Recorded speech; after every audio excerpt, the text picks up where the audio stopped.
lair of the defeated tunnel terror is a sea of darkness, black within black. The darkness then fades as the faint flicker of a torch illuminates thick spider webs. A hand enters the frame, pulling back the web, revealing spider eggs. Hundreds of sinewy, silky eggs. Kill it. Kill it. Kill it with fire. No. Put it into the bag. Torgrim, Claw, Calcimere, and Pansy gather close, peering at the clutch of eggs, secured in a vast maze of thick, overlapping, nightmarish webbing. That's a great idea. Spider babies! Can you imagine the Hunt officials trying to count 100 starving tunnel terror babies? Count these, jerk face. I wonder, what else is in here? Torgrim waves the torch with one hand, his sword with the other, peering through shadow and web. Dead things. Lots of dead things. Our heroes recoil. Amongst the webbing and eggs hang human-sized cocoons. Some are smaller, perhaps halflings, others larger, maybe a troll. Those poor suckers. Could they be alive? Drugged, maybe. With spider venom. Let's just put them in the bag. We should definitely loot them first. Check if any of them are alive. Torgrim gives the nearest cocoon a swift kick. He shrugs when it doesn't move. He cuts ferociously at the fibrous steel webbing, which seems quite resistant to his sharp blade. The others join in, cutting and ripping at the cocoon until they reveal the decayed form inside. Orcs. There were more cocoons deeper inside, but it would take the party, now exhausted, many hours of hacking through this jungle maze of webs to get to them. That is a lot of work. And likely older and deadier. Hey, does this guy count? That is not the defeated trophy.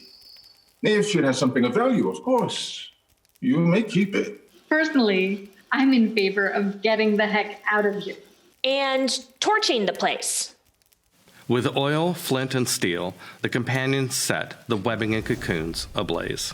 Outside, moments later, thick black smoke roils forth from the entrance to the tunnel terror's lair.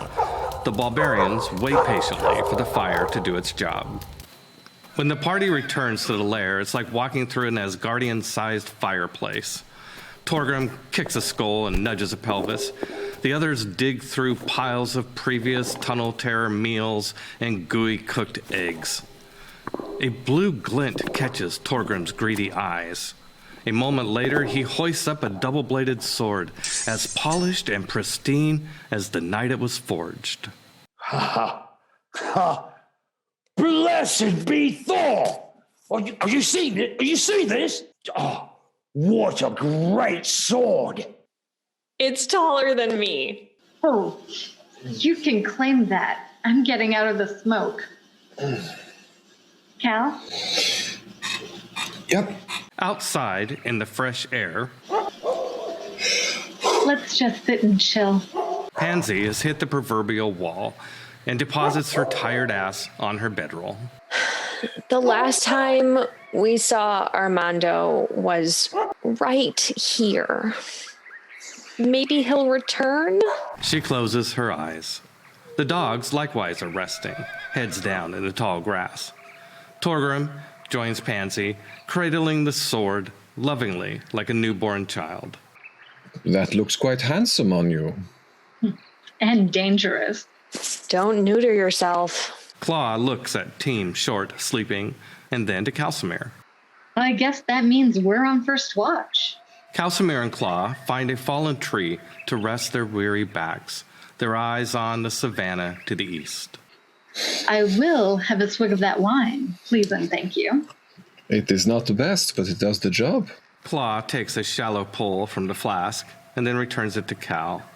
Their hands touch momentarily, and then their eyes. I've never met a priest of Dionysus. How are you ordained? Get really drunk? You are not too far off, actually. In the temple, when I was a fledgling acolyte, I was offered altar wine, of which I imbibed a lot. And when I was inebriated, like really inebriated, past the point of memory, Dionysus sent me a vision. At least that is how it happened for me. I'm drunk on nature. But nature isn't a deity. No. It's a presence. An all-encompassing presence. Once again, Cal offers Claw the wineskin. She takes a drink and passes it back. What are you in for? I mean, prison. Framed for poaching. I thought you said you worshipped nature. Nature includes predators, carnivores. Despite the rumors, not all elves are vegetarian. This one certainly isn't. And also, I maybe kind of killed a couple guards. Self-defense. But enough about me. Kalsimir takes another drink. I was also a bit of a thief. As a wayward youth, I got involved with a guild of thieves, which I believe mostly that we were benevolent. We took from the rich and gave to the poor, which was us, ourselves, most of the time. Poor and wayward. We did many jobs. We were very busy. We didn't have time to go looking for charity cases. And when we looked around, we were all charity cases. Claw snuggles close to Cal. His back goes rigid as a gargoyle's. I'm cold. Yes, you are. Cal takes a quick glance, checking to see if Torgrim or Pansy are watching. Low snores come from the bedrolls, definitely asleep. Cal slowly adjusts his arm around Claw and pulls them tight. I think it is Pansy we need to worry about. She's a bit of a kleptomaniac, I believe. Meanwhile, out on the Arushan Serengeti, Armando sits with his back to the tree in a dark, shadowy Gaboon oasis. His horse grazes nearby. Armando watches nervously as sun dips beneath the horizon, conjuring shadows. Alien clicks and terrifying night calls rattle his nerves. Horse, there's nothing to worry about. Our friends are searching for us. Worrywart. Flash! A brilliant blue bolt of lightning sizzles across the heavens, bathing tree and grass in azure brilliance. Boom! The trees shake from the force of the thunderous clap. A dark shadow against the night sky streaks low, with a rush of wind, propelled by the thrust of powerful wings. Gods! A dragon? Armando is up on his feet, running after the creature toward where the lightning landed, not far. More lightning, straight and narrow, like a dart of light, hits near, nearly knocking Armando off his feet. He takes refuge against a boulder just as another powerful gust of wind from a low-flying creature streaks overhead. His gaze follows the creature to a grand-pitched melee. Atars! 8 Atars are fighting Pierre de Clement and his duelist allies. It's going to be a slaughter. Pierre and his allies are overwhelmed. On the ground, they fight 5 Atars with swords and shields. Meanwhile, above them, 3 Atars are circling, hurling lightning. You didn't think we'd find you! Now you will pay with your life! To Pierre's right, one of the duelists loses an arm. He staggers, screaming, and then loses his head. Oh boy. Another duelist explodes from a direct lightning strike. Excuse me. I'm lost and need directions. Can you help? The leader of the Atars, Hestatius, steals a glance at Armando. I warn you, stay out of this. This is a personal grudge. Perhaps I could help. I like to help people. We don't need help. We are capable of killing these men on our own. The youngest of the duelists falls. His opponent finishes him with 2 brutal front hooves to the head, ending his life with a sickening crunch. Pierre and his remaining ally fight back to back. I did not see this coming. Armando raises his eye to find the referee for Pierre's team hovering above them. Hajra, a young Ardean woman dressed in pentavolo, black and silver. Well, I saw it ending very soon. Tough la caballeria, these Octars. But you are a barbarian. Yes? Yes, I am. I am Armando, the barbarian. Armando and Hajra watch as the Attar's sinister business climaxes. The last of Pierre's comrades falls, twitching, gagging with a lance to the throat. I think my team is done for. The barbarian and the referee watch as Pierre is pincushioned with swords and lances. Hostatius immediately tears Pierre apart, searching. Where is it? Every second the object doesn't appear, his fury increases like winter's north wind. Exasperated, he turns his attention on Hajra and Armando. He trots over to the boulders, where Armando stands and Hajra hovers. You were with this group and stood by and did nothing while we slaughtered them. You have no honor. I am a referee of the hunt. It is not my business to get involved in the fighting, for which you should be thankful. And I'm doing research on the Attars. I will dedicate an entire chapter to your great leadership and prowess in battle. You are a witness. The statement is both an accusation and a continuation of hostilities. I got this. Hajra raises her fists, revealing pentavolo control bracers. She snaps her fingers. A column of black smoke, almost liquid in appearance, forms on the ground beneath her. A gold blade, 2 feet wide, appears with a seismic baritone rumble as its tip impacts ground. Chaldea shudders at its bladed touch. Grass and vegetation withers and dies, spreading like a plague upon the land. A second blade sets down next to the first, and from the smoke strides forth a blade demon, a 12-foot-tall abomination propelled on bladed legs. You guys are going to get it so bad. Hostatius gallops, launching himself at Hajra, propelled quickly on powerful wings, his sword raised to strike. Kill the Ottars. The demon performs a reverse roundhouse kick, its bladed leg catching Hostatius full in the chest, slicing him clean in two like a vorpal blade through neck tissue. The Attar lightning cavalry in the sky see their leader die, hurl lightning at Hajra. Hajra lifts fists and bracers, the bolts ground on forearm metal, drinking megawatts of juice, and she is enveloped in a blinding white electrical storm. A female Attar charges. Armando takes a light sword slice to the ribs, drawing blood. In response, he jumps over a boulder and casts a spell. Vicious mockery. A knave, a rascal, nothing but the composition of a beggar, coward, pander, and the son and heir of a mongrel bitch, one of whom I will beat into a clamorous whining. The Attar smiles, amused. If she feels anything stronger than that, it doesn't hinder her desire to see Armando dead. She swings at him again, but misses. Armando casts another spell, True Strike. Things are seldom what they seem. Skim milk masquerades as cream. High loads pass as patent leathers. Track draws strut in peacock's feathers. Very true, so they do. Upon the final line and word, Armando strikes true with his longsword, cutting the Attar across the flank. And then Hajra is there, hovering in the wind. Stand back for this time, please. She dives at the Attar like a bird of prey, not with weapons, but with open hand and fist. She grabs the Attar by the throat and squeezes with demonic strength and intensity, snapping bones and crushing cartilage. Hajra lets the neck slip from her limp grasp, allowing it to tumble with a loud crash to the ground. Hajra's demon moves through the Attars like farmers harvesting wheat, killing with mechanical precision. 4 lay dead and mangled.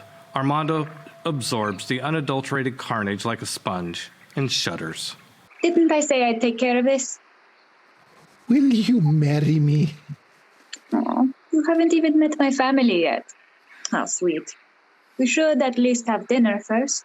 That was your plan, was it not? Oh, it was. It was. You saw right through me. I know a romantic little cafe in Sheol.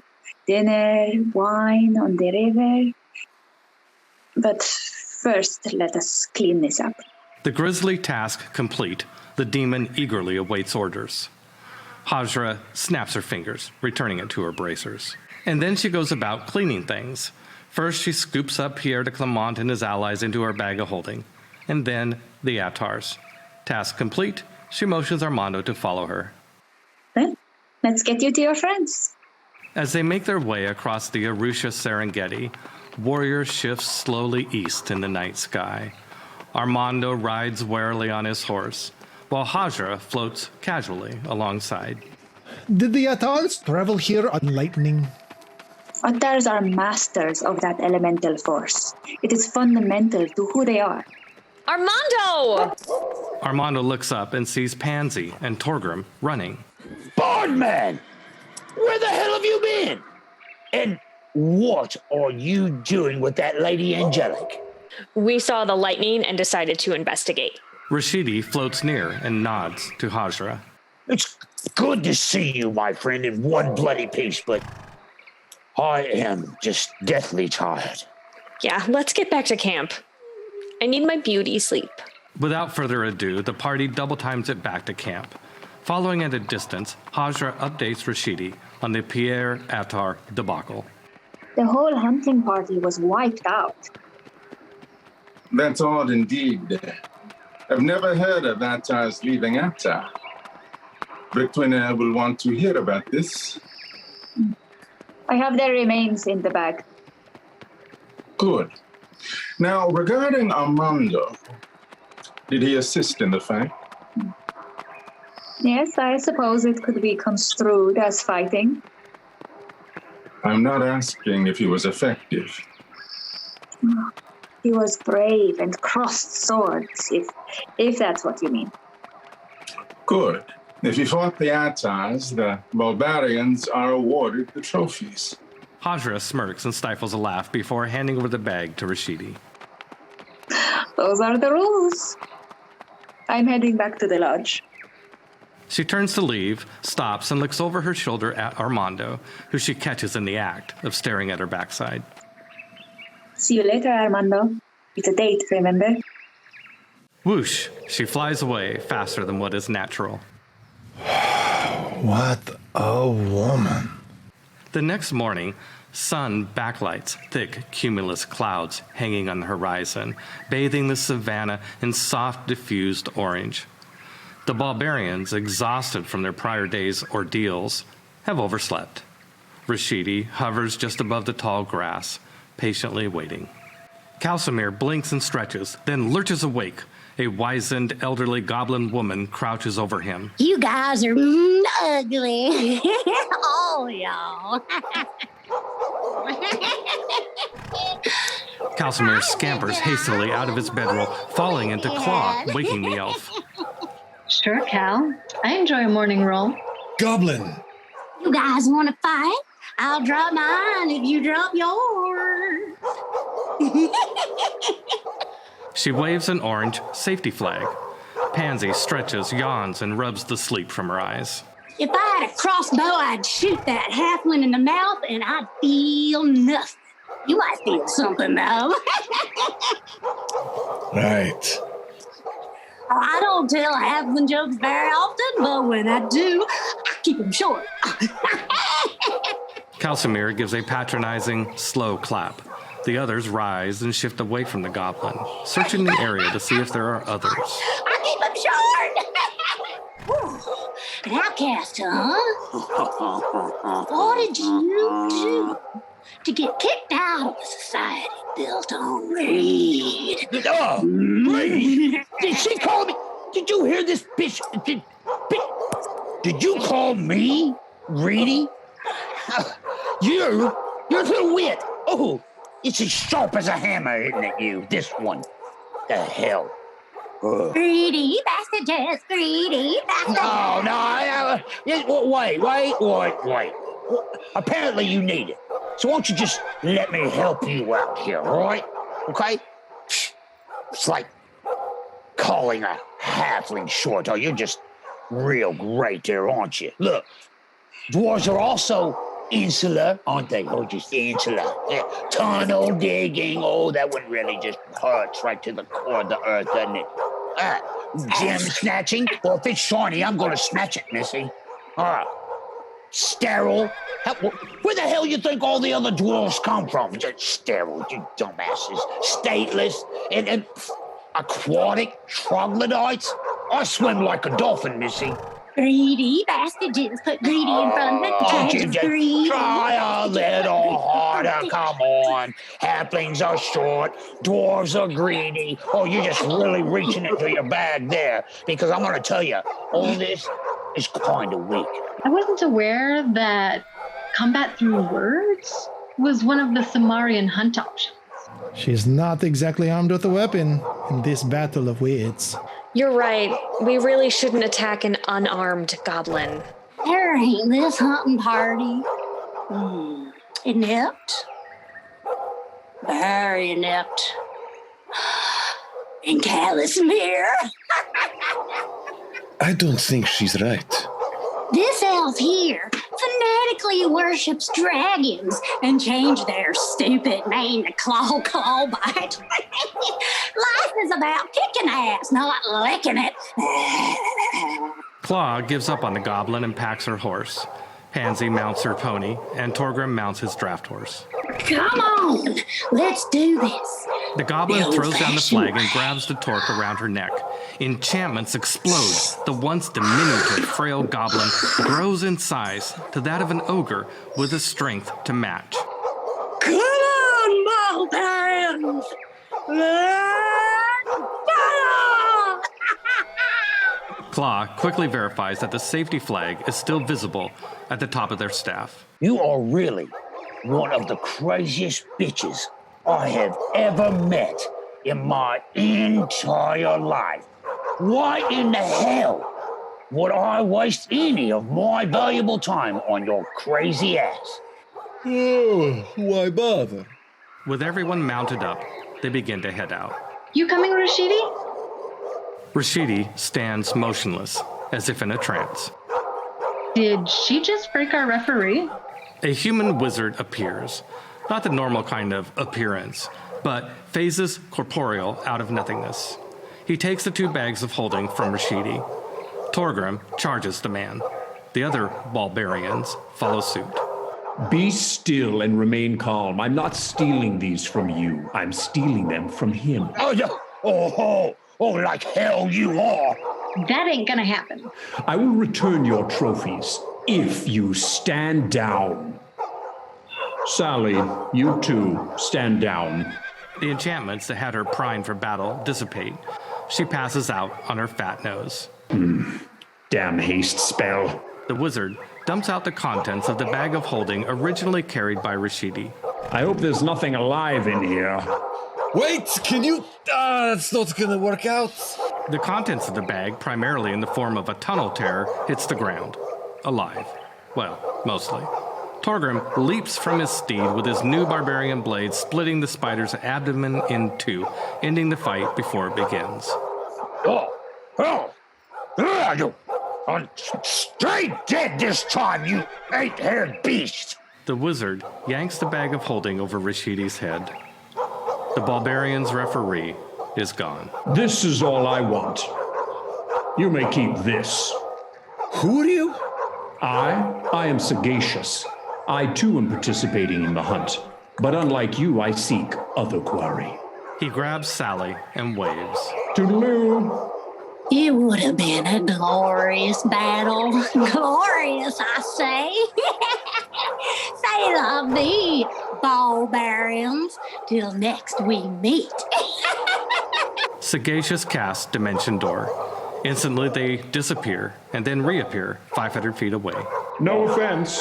Offense taken. Offense very much taken. Sagacious and Sally disappear. Invisible. I get it.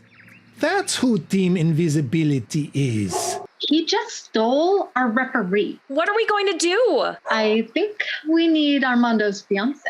We do have a connection. I felt it. I will attempt a psychic bridge. If we go back to town, will they interpret that as us returning from the hunt? Early? Yeah. Won't be disqualified. And lose the game. We don't have a referee. We had the bag. And we can always bag anything else that we bag. Something in the distance catches Pansy's eye. What is that? They all look, eyes straining. In the far distance, between horizon and sky, a mirage moves. Is it dire rhinos, tunnel terrors, atars, mad lib goblin matrons? Whatever it is, help or trouble, in minutes it will be upon them. A few moments later, Armando recognizes Hajra. It worked. It worked. My psychic bridge worked. Accompanying Hajra is an athletic, leggy Dorian woman, Skahak, a priest of Iran, in underworld vestments. And behind them, the Blade Demon. At 50 feet distance, the trio land and survey the barbarians and surrounding territory. I didn't summon that demon. Just to be on record. The priest approaches, floating on air of superiority. I am Skahak, the Hunt official in charge of this tournament. Where's Rashidi? Funny story. Torgrim points to the bag in his hand. Claw steps back and motions for Armando to advance. Bard, you got this? Right, Mr. Charisma?